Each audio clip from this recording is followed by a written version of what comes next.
Hello बच्चों, आज आपके लिए लाए हैं केमिकल रिएक्शन और इक्वेशन के एमसीक्यू क्वेश्चंस, जो कि आपके बोर्ड एग्जाम में बहुत ज़्यादा हेल्पफुल होने वाला है। क्वेश्चन नंबर 1 से स्टार्ट करेंगे।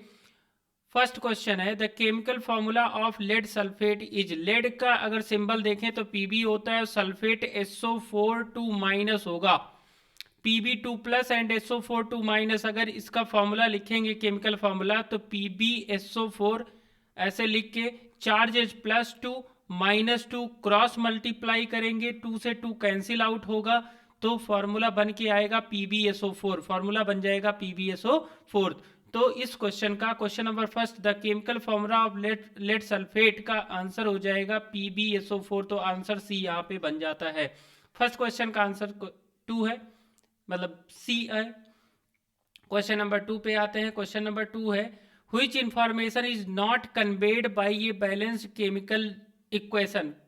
फर्स्ट ऑप्शन है physical state of reactant and product. हाँ भैया, physical state and chemical state दोनों होते हैं।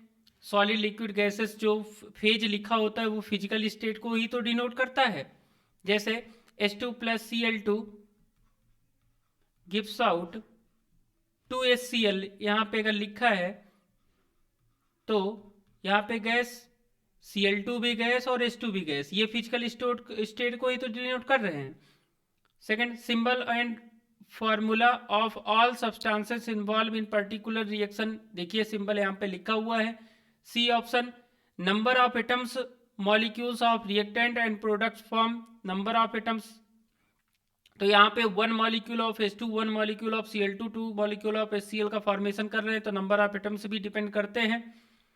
Last option, whether a particular reaction is actually feasible और नॉट। तो यहाँ पे ये ऐसा कुछ नहीं होता है, फिजिबल होना ही चाहिए, नॉट फिजिबल होगा तो उसका आंसर नहीं लेंगे। तो आंसर डी यहाँ पे नॉट कन्वेड का हो जाएगा। तो डी ऑप्शन बनता है क्वेश्चन नंबर 2 का। क्वेश्चन नंबर 3 की तरफ बढ़ते हैं। क्वेश्चन नंबर 3 में बोला है chemically rust is. Chemically rust जो होता है Fe2O3 हाइड्रेटेड फॉर्म होता है, हाइड्रेटेड फॉर्म ऑफ Fe2O3.XH2O। कहीं पे आपको देखने को मिलेगा Fe2O3.XH2O लिखा हुआ था, हाइड्रेटेड फेरस ऑक्साइड होता है। तो आंसर यहाँ पे ए राइट हो जाएगा। क्वेश्चन नंबर 3 का आंसर ए होगा। बी ओनली फेरिक ऑक्साइड नहीं, हाइड्रेटेड फेरिक ऑक्साइड Fe3O4 नहीं होता है, Fe2O3 होता है। तो answer D none of the, जैसा कोई ऑप्शन ए मैच कर चुका है। तो क्वेश्चन नंबर 4 की तरफ आगे बढ़ते हैं। क्वेश्चन नंबर 4 जो आपकी स्क्रीन पे है, क्वेश्चन नंबर 4 में लिखा है both CO2 and H2 gases are. CO2 and H2 both gases are colourless होती हैं। तो इस क्वेश्चन का आंसर बी हो जाएगा, कलरलेस। कलरलेस होती हैं तो आंसर इसका बी बन जाएगा। क्वेश्चन नंबर 4 का आंसर बी होगा। क्वेश्चन नंबर 5 की तरफ बढ़ते हैं। Question number 5, which of the following gases can be used for storage of fresh sample of oil for a long time. तो आपने चैप्टर में पढ़ा होगा, एक टर्म होता है रेंसिडिटी। रेंसिडिटी से बचाने के लिए सब काम कराना पड़ता है। जैसे वेफर्स हो गए, चिप्स जो खाते हो, उसमें देखो जो पूरा का पूरा एक पैकेट भरा होता है तो उसमें पूरा का पूरा चिप्स नहीं होता है। जब खोलते हो तो कहते हो ओ इसमें तो थोड़ा ही सा चूतिया बना दिया मुझको। ऐसा कुछ नहीं है, उसमें नाइट्रोजन या हीलियम गैसेस भरी होती हैं जो कि रेंसिडिटी से बचाती हैं।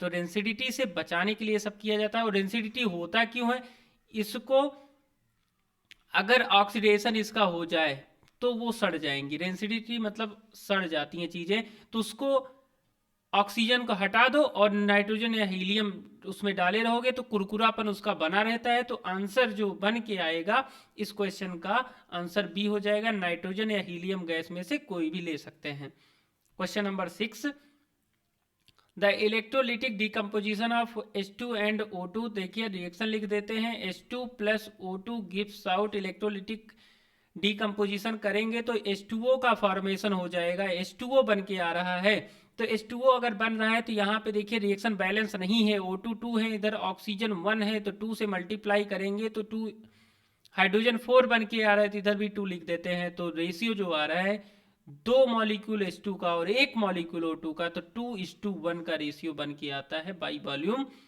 तो आंसर यहाँ पे बी हो जाएगा। क्वेश्चन नंबर 6 का आंसर बी होगा। 2:1 बाई वॉल्यूम होगा। H2 और O2 कंबाइन होके H2O बनाते हैं, इलेक्ट्रोलिटिक डिकम्पोजिशन होता है। डिकम्पोजिशन में बता दूं आपको, single decomposition that means reactant single होंगे और प्रोडक्ट 2 और मोर हो सकते हैं। तो यहाँ पे जो ये रिएक्शन मैंने लिखा है ये डिकम्पोजिशन का नहीं है, एक एग्जाम्पल मैंने बताया था ऐसे समझने के लिए। इसका उल्टा रिएक्शन होगा। अगर डिकम्पोजिशन की बात करते, डिकम्पोजिशन, तो यहाँ पे आंसर ऐसा होता है 2H2O gives out 2H2 plus O2। 2H2O gives out 2H2 plus O2 बन के आता। तो आंसर यहाँ पे देखें तो 2:1 का रेशियो है, तो आंसर बी हो जाएगा क्वेश्चन नंबर 6 का। क्वेश्चन नंबर 7 बच्चों ध्यान दीजिए, क्वेश्चन नंबर 7 में क्वेश्चन अच्छा है। In the decomposition of lead nitrate, PB second का मतलब वो ये होता है कि पीबी का रेशियो जो है वो चार्ज +2 है, नाइट्रोजन पे चार्ज NO3 पे -1 का होता है। तो जो कंपाउंड आपका बन के आ रहा है PbNO3 का होल ट्वाइस बन के आ रहा है। अब इसका डिकम्पोजिशन कर रहे हैं, हीट करते हैं तो ये चेंज होके आता है PbO, लेड ऑक्साइड, ऑक्सीजन भी -2, लेड +2 तो PbO बनेगा, plus nitrogen dioxide NO2 and oxygen gas O2 का फॉर्मेशन हो जाएगा यहाँ पे। तो रिएक्शन को बैलेंस करना है, मेन टर्म यहाँ पे बैलेंस करने का है। Pb 1 है, चलिए ठीक है। NO2 ऑक्सीजन यहाँ पे 6 बन के आ रहा है, यहाँ पे देखा जाए तो ऑक्सीजन 2 1 3 3, यहाँ पे देखिए 2 पहले लिख देते हैं पीबी के आगे, तो यहाँ पे PbO के आगे भी 2 लिखना पड़ेगा। अब ऑक्सीजन देखो इधर कितने हो जा रहे हैं, 3 2 6 2 12, इधर 2 हुआ, नाइट्रोजन भी 4 हो जाता है, तो यहाँ पे भी नाइट्रोजन को 4 करना पड़ेगा। 4 2 8 2 10 2 12, तो यहाँ पे कितने मॉलिक्यूल O2 के दिख रहे हैं? अगर कुछ नहीं लिखा है तो 1 ही तो मान के चलेंगे, तो आंसर यहाँ पे ए हो जाएगा। 1 मॉलिक्यूल O2 के बैलेंसिंग में आ रहे हैं, तो वही आंसर पूछा था यहाँ पे। The coefficient of nitrogen oxide, नहीं नहीं नहीं, यहाँ पे नाइट्रोजन ऑक्साइड का बोला था हमने, ऑक्सीजन का बता दिया। 1 मिनट बच्चा लोगों, इरेज कर देते हैं। क्वेश्चन में जो पूछा था उसका आंसर हमने नहीं दिया है अभी, तो फिर से दे देते हैं आंसर इसका। क्या बोला है? The coefficient of nitrogen dioxide का बताना है, तो नाइट्रोजन डाइऑक्साइड NO2 का बताना है, तो कितने लिखा है आगे? 4 लिखा है, तो यहाँ पे आंसर इसका डी बन के आएगा। क्वेश्चन नंबर 7 हो चुका है, क्वेश्चन नंबर 7 का आंसर डी होगा। तो क्वेश्चन नंबर 8 की तरफ बढ़ते हैं। क्वेश्चन नंबर 8 बोला है फैटी फूड्स बिकम रेंसिड, सड़ जाते हैं, तो इसका रीजन क्या होता है? मैंने अभी इससे पहले वाले क्वेश्चन में बताया था कि अगर खाना सड़ रहा है तो उसका रीजन एक ही होता है कि ऑक्सीजन की प्रेजेंस होगी। ऑक्सीजन अगर गेन किया है तो उसका मतलब ये ऑक्सीडेशन कर दिया है चीजों का, तो ऑक्सीडेशन हो रहा है। तो यहाँ पे आंसर अगर देखा जाए तो 8 का आंसर ए हो जाएगा, ऑक्सीडेशन हो रहा है। क्वेश्चन नंबर 9, क्वेश्चन नंबर 9 में ये बोला है sodium and chlorine are reacted and as a result sodium chloride is formed. Sodium Na and Cl react कर रहे हैं, तो सोडियम क्लोराइड NaCl का फॉर्मेशन कर दे रहे हैं, यहाँ पे NaCl बन जा रहा है। Is form so called table salt, इसको कॉमन सॉल्ट या टेबल सॉल्ट भी बोलते हैं। कॉमन सॉल्ट या टेबल सॉल्ट जो घरों में यूज होता है, सब्जी बनाती है मम्मी ना, तो उसमें भी यूज होता है। पकौड़ी खाते हो, समोसा खाते हो, सब में कॉमन सॉल्ट या टेबल सॉल्ट यूज होगा आपके। मजा आता होगा ना पकौड़ी समोसा खाने में। चाउमीन खाते होगे आजकल तुम लोग, ठीक है। तो इस क्वेश्चन में सोडियम क्लोराइड फॉर्म हो रहा है, तो यहाँ पे रिएक्टेंट, इस साइड वाले को रिएक्टेंट बोलते हैं। तो यहाँ पे सोडियम एंड क्लोरीन जो है वो रिएक्टेंट है, Cl2 होता है, तो यहाँ पे 2NaCl बनेगा, दैट मीन्स 2Na लेना पड़ेगा।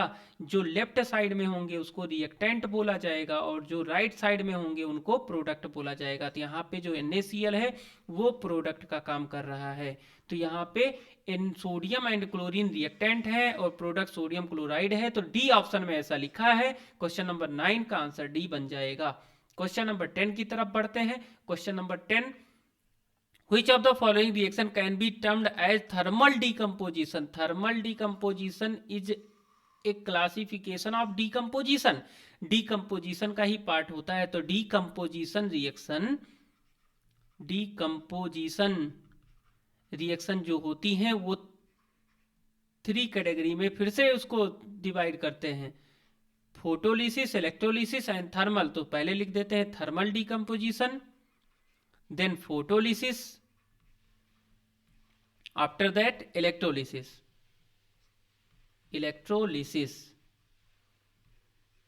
तो ये अगर क्वेश्चन पूछा है यहाँ पे, which of the following reaction can be also be termed as thermal decomposition, तो किसका पार्ट है ये? डीकम्पोजिशन का ही तो होगा आंसर। क्वेश्चन 10 का आंसर बी हो जाएगा यहाँ पे। क्वेश्चन नंबर 11 नंबर बोला है which student performs experiment to form aluminium chloride. Aluminium and chlorine से बना रहा है, तो एल्यूमिनियम Al सिंबल लिखेंगे, क्लोरीन का Cl2 होगा तो फॉर्मेशन कर देगा AlCl3 का। बोलो सर ऐसे कैसे लिख दिया, AlCl3 कैसे हो गया? तो बच्चा लोग मैं बता दूं आपको, Al का जो बैलेंसी होगा +3, क्लोरीन की बैलेंसी -1, क्रॉस मल्टीप्लाई करेंगे तो AlCl3 का फॉर्मेशन हो जाएगा, मॉलिक्यूल Cl2। अब बैलेंस कर देंगे तो यहाँ पे 2 पहले लिख देते हैं, तो यहाँ पे 6 क्लोरीन हो गया, तो यहाँ पे भी 3 लिख देंगे। एल्यूमिनियम यहाँ पे 2 मिल रहा है तो आगे 2 लिख देंगे, बैलेंस हो जाएगा। ऐसा किस ऑप्शन में मैच कर रहा है? 2Al 3Cl2 2AlCl3, option C right हो जा रहा है। समझ में आया कि नहीं? क्वेश्चन नंबर 12 की तरफ बढ़ते हैं। क्वेश्चन नंबर 11 का सी आंसर है। Question number 12, a researcher adds barium hydroxide. Barium hydroxide मैं आपके लिए बता दूं, बेरियम हाइड्रोक्साइड BaOH का होल ट्वाइस होगा। 2 hydrochloric acid form white colour barium chloride. Hydrochloric acid that means BaOH का होल ट्वाइस जो है वो HCl के साथ रिएक्ट कर रहा है, तो फॉर्मेशन क्या होगा आप सर? फॉर्मेशन हो जाएगा BaCl2 का। BaCl2 का फॉर्मेशन हो रहा है, तो बच क्या रहा है? बच जो रहा है वो H2O, HOH, H2O बोल सकते हैं, ये बच रहा है। तो यहाँ पे रिएक्शन बैलेंस करना है हमें, तो यहाँ पे क्या लिख दें? यहाँ पे 2 टाइम्स लिख दें, तो PaCl2 2 टाइम्स, H2O 2 टाइम्स यहाँ पे लिख दें तो बैलेंस हो जाएगा। ऐसा किस रिएक्शन में लिखा हुआ है? क्वेश्चन नंबर 14 के 2HCl BaOH का उल्टा है BaCl2 HOH मींस H2O ही होता है, तो आंसर इसका बी सही लग रहा है। हाँ आंसर बी हो जाएगा। क्वेश्चन नंबर 14 का आंसर बी हो जाएगा। क्वेश्चन नंबर 15 की तरफ बढ़ते हैं। क्वेश्चन नंबर 15 लिखा है यहाँ पे, one of the following process does not involve a chemical reaction. कौन सी ऐसी फॉलोइंग में लिखा है ऑप्शन में, कौन सा केमिकल रिएक्शन इन्वॉल्व नहीं कर रहा है? तो melting of candle, candle melt हो रहा है तो सॉलिड से लिक्विड बन रहा है, तो ये तो केमिकल रिएक्शन है नहीं। सॉलिड से लिक्विड बन रहा है तो ये केमिकल रिएक्शन नहीं है, तो यहाँ पे आंसर पहला ही रॉन्ग हो जा रहा है, तो आंसर ए ही हो जाएगा। Burning of candle, digestion of food, ये सब, राइपनिंग ऑफ बनाना, ये सब भैया केमिकल रिएक्शन है। लेकिन मेल्टिंग ऑफ कैंडल ये सॉलिड से लिक्विड में कन्वर्ट हो रहा है, तो ये फिजिकल चेंज बोल सकते हैं, लेकिन केमिकल चेंज नहीं होगा। Process does not involve a chemical reaction, तो यहाँ पे ऑप्शन ए ही नहीं है, तो 15 का आंसर ए हो जाएगा। Question number 16, the chemical formula of magnesium oxide, magnesium Mg charge +2, valency +2, oxygen valency -2, cross multiply कर दो तो यहाँ पे MgO का फॉर्मेशन हो जाएगा। MgO, क्योंकि 2 से 2 कैंसिल आउट हो गया, सिंप्लीफाई करके लिखते हैं, तो MgO किस ऑप्शन में दिख रहा है? बताओ बच्चों, ऑप्शन सी राइट हो जाता है। क्वेश्चन नंबर सी का आंसर सी है। 16 का आंसर सी हो जाएगा। Question number 17, from the following which one of the examples chemical reaction, कौन सा एग्जांपल है chemical reaction? Grapes get fermentated. अरे भैया अंगूर पकता है तो ये केमिकल ही तो है। ब्रेक डाउन ऑफ फूड, खाना वाना सड़ जाए तो ये क्या है? एसिडिटी की वजह से होता है, तो ये भी केमिकल रिएक्शन है। फॉर्मेशन ऑफ कर्ड, दूध से दही बन गया तो ये भी केमिकल है, तो आंसर ऑल ऑफ दीज हो जा रहा है। तो यहाँ पे क्वेश्चन नंबर 17 का आंसर डी हो जाएगा। Question number 18, which of the following does not show oxidation reaction. Oxidation के लिए मैं बता दूं, ऑक्सीडेशन कब होगा? जब वो गेन ऑफ ऑक्सीजन, यहाँ पे लिखना पड़ेगा gain of oxygen, gain of oxygen and removal of hydrogen, removal of hydrogen, तीसरा पॉइंट क्या बोल सकते हैं सर? तीसरा पॉइंट भी भैया लोग बोल सकते हो बच्चों लोग। तीसरा पॉइंट क्या होगा? वो तीसरा पॉइंट ये होगा, लॉस ऑफ इलेक्ट्रॉन। चौथा पॉइंट भी सर बता दीजिए तब। चौथा पॉइंट भी बोल सकते हो, लॉस ऑफ इलेक्ट्रोपॉजिटिव एलिमेंट, ये भी होता है, loss of electropositive element, positive element, या गेन ऑफ इलेक्ट्रोनिगेटिव एलिमेंट, ये सब होते हैं। तो यहाँ पे gain of oxygen does so which of the following does so A oxidation reaction, तो पहला ही ऑप्शन हो जा रहा है, गेन ऑफ ऑक्सीजन पहला टर्म ही तो लिखा है। तो क्वेश्चन नंबर 18 का आंसर ए हो जाएगा। क्वेश्चन नंबर 19 की तरफ बढ़ते हैं। क्वेश्चन थोड़ा सा ज़्यादा लिखा हुआ है, लेकिन डरने की जरूरत नहीं है, बहुत ही आसान क्वेश्चन है। यहाँ पे देखो लिखा है, chemical reaction between potassium chloride and silver nitrate, potassium chloride KCl, silver nitrate AgNO3 mix हो रहे हैं तो AgCl KNO3 बना रहे हैं। देखो यहाँ पे NO3 minus Ag plus K plus Cl minus, plus minus के साथ ये प्लस ये माइनस के साथ आयन का एक्सचेंज हो रहा है। तो आयन का एक्सचेंज होता है डबल डिस्प्लेसमेंट रिएक्शन में, double displacement reaction, displacement reaction, double displacement reaction में आयन का एक्सचेंज होता है। तो यहाँ पे रिएक्टेंट जो है AgNO3 और KCl है, और AgCl KNO3 का फॉर्मेशन कर रहे हैं, तो डबल डिस्प्लेसमेंट रिएक्शन हो जा रहा है इस क्वेश्चन में। तो आंसर चलो फर्स्ट ऑप्शन से देखते हैं, silver nitrate potassium undergo decomposition, नहीं भैया डीकम्पोजिशन नहीं होगा। सेकेंड में silver nitrate and potassium undergo displacement, तो डिस्प्लेसमेंट नहीं होगा, डबल डिस्प्लेसमेंट चाहिए। Silver nitrate potassium undergo combination, तो ऐसा कोई सीन ही नहीं दिख रहा है कॉम्बिनेशन जैसा।